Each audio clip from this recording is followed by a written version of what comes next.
هنتكلم مع بعض دلوقتي على ريفيو لكتاب المعاصر الصف الأول الإعدادي المنهج الجديد 2026. طبعا كتاب المعاصر الكتاب بتاعنا نازل في 3 أجزاء. الجزء الأول وهو الجزء الخاص بالشرح.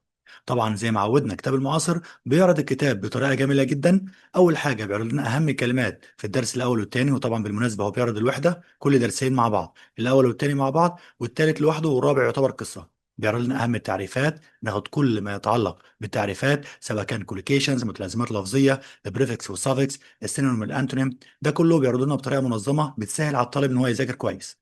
كمان بيعرض لنا اهم اللانجوج نوتس، الملاحظات اللغويه. وحته جميله جدا قوي بتعجبني في كتاب المعاصر، الناس اللي كانت بتشتكي من القطع بتاع الريدنج والليسننج جاب لنا الريدنج والليسننج في صوره مين بوينتس، نقاط هامه، بحيث يقدر الطالب يفهم القطع بتاع الريدنج والليسننج. وبعد كده جاب لنا النصوص بتاع الريدنج والليسننج النص الاصلي وتدريبات عليهم عشان طبعا الطالب ياكد الفهم بتاعه. وبيعرض لنا الجزء الخاص بالجرامر بالطريقه المميزه المعتادين عليها من المعاصر، بصوره بسيطه مع الامثله الواضحه من كتاب الطالب. وبعد كده تدريبات من كتاب الطالب، تدريبات متنوعه بتشمل كل انواع الاسئله. وبعد كل درسين زي ما احنا متعودين تمارين عامة على الدرس الأول والثاني تشمل كل أنواع الأسئلة سواء كان listening أو choose read and complete، الديالوج والباراجراف.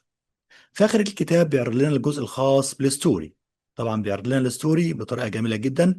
أول حاجة بيعرض لنا في القصة بيجيب لنا طبعا المين كاركترز، الشخصيات الرئيسية المقصودة أو المعروضة فين في القصة بتاعتنا. بيعرض أهم الكلمات بصورة بسيطة بالمعاني بتاعتهم، وكمان بيجيب لنا ملخص للتشابتر.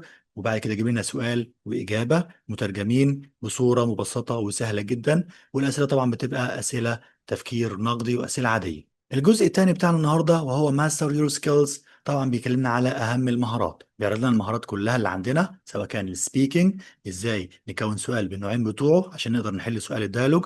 بعد كده طبعا كمان بيدربنا على المهاره بتاع الريدنج من خلال الفهم، ازاي الاسئله او بيعرض اسئله قطع الفهم وازاي نحل قطعه الفهم بطريقه مبسطه مع امثله متدرجه تمكن الطالب ان هو يفهم قطعه الفهم ويضمن الدرجه بتاعتها في الامتحان.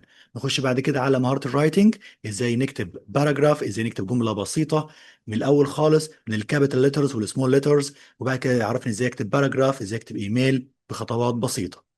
ننتقل بعد كده للجزء الثالث بتاعنا وهو A week is enough، الجزء الخاص بالمراجعة بتاعتنا. طبعا هنا بيبدأ يرجع لنا سؤال سؤال في الامتحان. أول سؤال سؤال الليسننج، بعد كده بيعرض لنا ازاي نحل الديالوج وأهم الديالوجز طبعا اللي موجود عندنا في المنهج، وبيراجع على الوحدات أهم الكلمات وعليها أسئلة بتاع كل واحدة. بعد كده بيجيب لنا أهم النقاط الخاصة بالجرامر مع أسئلة عليها كمان. وجاب لنا حتة جميلة جدا وهي أسئلة كتاب الطالب الخاصة بالكلمات والخاصة بالجرامر في صورة واضحة وصورة مبسطة. وطبعا الأسئلة دي بتبقى موضوع امتحانات. وفي آخر الكتاب جاب لنا 10 نماذج امتحانات.